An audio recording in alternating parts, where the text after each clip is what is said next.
Okay, so we're all set up on our 2004 Ford Expedition to look at and analyze the ignition waveform. You can see on here we have coil on plug, and we've rigged our coil on plug probe in a way that we don't have to hold it the whole time. Okay, and then over on our screen, what I've done is I've selected this automotive tab, which I don't do very often, and I've only done it for the purpose of showing you what Picoscope thinks that the secondary ignition waveform should look like. That's what we've got pulled up on the screen. In a second we'll go live and see what the Ford actually looks like. But let's understand what we're looking at here. First of all, we see this is where the coil is commanded on, and it starts to build up its energy. From here all the way to here is how long that coil was building it up before it released it, and that is called our dwell time. Then when it releases it, this is called our fire line, and that's how many volts it took to actually jump the spark plug gap. Right here is how many volts it takes to maintain that spark jump and how long we do it, and this is called our spark line. And then we get these extra oscillations at the end, which is our leftover energy from the coil dissipating away. Okay, so there's lots of things we look at on here. We look at how high this fire line is or low. We look at how long this spark line is, should be about 1 to 2 milliseconds.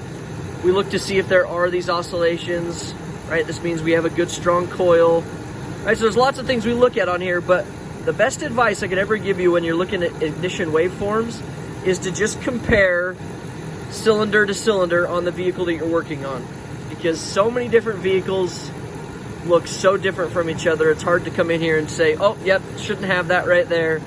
I think I found the problem. Okay, compare all of your cylinders. Look for one that doesn't look normal compared to the rest. That's my best advice I can give you. Okay, now that we know that, let's go live and let's see what our Ford actually looks like.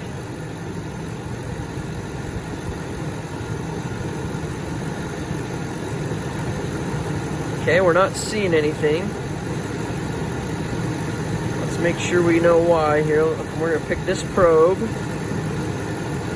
-3 to 5,000. We're going to change our... Oh, it's because they have an auto trigger on.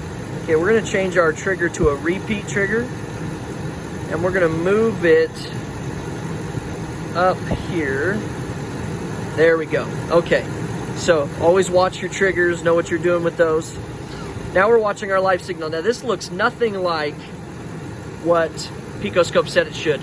So on these late model Fords, what they used was a system called multi-strike, and it was used to reduce emissions at low engine speeds, like at idle. So we're at idle right now, and you can see we're firing 3 times in one cylinder event, right? 3 sparks in 4 milliseconds. Okay, if we rev it up, you can see that this will actually switch to what looks more normal to you.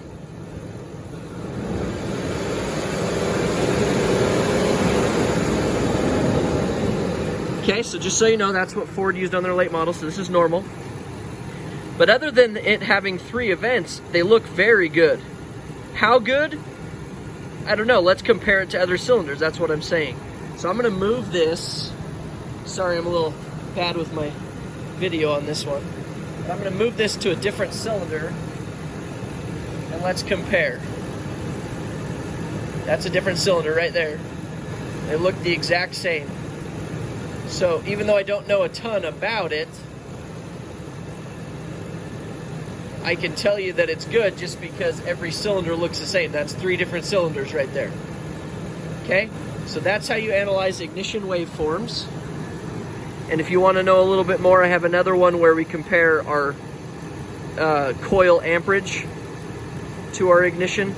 That would be a good one to watch next.